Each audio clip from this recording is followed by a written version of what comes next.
Bitcoin is not backed by cash. It's not backed by governments, and it's not backed by assets. Bitcoin is backed by something far more fragile: confidence. And once you understand that, you'll understand why Bitcoin works and why it breaks. Most people think Bitcoin rises and falls because of news, regulation, or technology. That's the story everyone repeats, and it sounds logical. But it's not what actually moves the price. Bitcoin doesn't behave like money, it behaves like belief. And belief is powerful until it isn't. I've worked inside financial systems, and every system that relies on confidence follows the same rule. It functions smoothly for years, right up until confidence cracks. Bitcoin is no exception. Here's the part most people never think about. Bitcoin has no internal stabilizer. Banks have central banks, stocks have earnings, bonds have cash flows. Bitcoin has none of that. Its price does not come from income, productivity, or usage. It comes from expectation.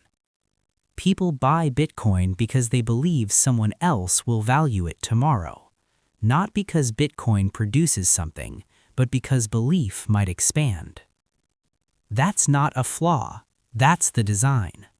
As long as belief grows, Bitcoin looks unstoppable. Every pullback feels temporary. Every crash feels like an opportunity. But the moment belief slows, the mechanics reverse. When confidence weakens, people don't hold, they hesitate. And hesitation is fatal for speculative systems.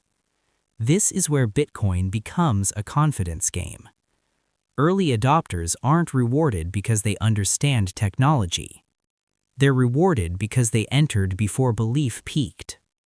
Late buyers don't lose because Bitcoin is useless. They lose because confidence arrived before they did.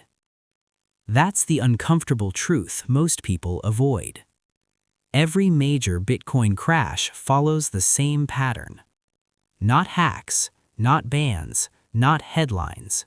A shift in belief. People stop asking how high can it go and start asking, what if it doesn't recover? That single question changes everything.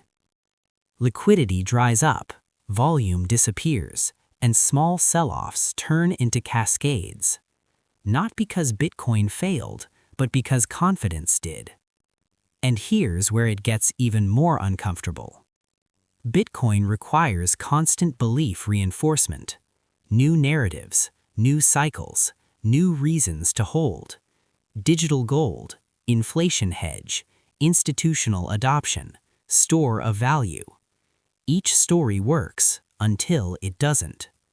Because once belief stagnates, there's nothing underneath to slow the fall.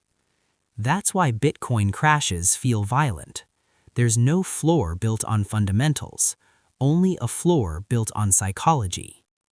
When people believe strongly, Bitcoin feels invincible. When they don't, it feels broken. And that's why Bitcoin survives crashes, but also why it never becomes stable. Stability requires predictability. Predictability requires trust. Bitcoin doesn't offer trust, it demands belief. This doesn't mean Bitcoin is a scam, and it doesn't mean it's going to zero. It means Bitcoin functions exactly like every confidence-driven asset in history. It rewards conviction, it punishes hesitation, and it transfers value from late belief to early belief. That's why Bitcoin creates evangelists and skeptics, rarely anything in between. And here's the part that matters most. The biggest risk in Bitcoin isn't volatility. It's confusing belief with certainty. Belief feels strong, but it's temporary. Every confidence game works the same way. It grows quietly, peaks emotionally, and unwinds faster than anyone expects. Bitcoin doesn't break when people sell. It breaks when people stop believing the story needs to be told again. That's why Bitcoin works, that's why it fails, and that's why it keeps repeating the same cycle. In the next video, I'll explain who actually wins in confidence-based markets and why it's rarely the people who believe the hardest.